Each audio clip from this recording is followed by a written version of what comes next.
শ্বশুর শাশুড়ি গেছে বকখালি, ওরে মদন বাড়িতে খালি বউ আর শালি।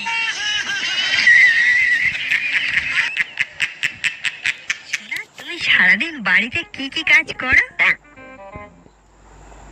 আমার আমার সারাদিন অনেক কাজ থাকে, যেমন ধরো ফেসিয়াল করা, হেয়ার ওয়াশ করা, ভ্রু প্লাক করা, স্নান করা, মেকআপ করা, তারপর ইনস্টাগ্রাম ফেসবুকে স্ট্যাটাস দেওয়া, বান্ধবীদের সাথে চ্যাট করা। মদন মদন জামাই বাবু,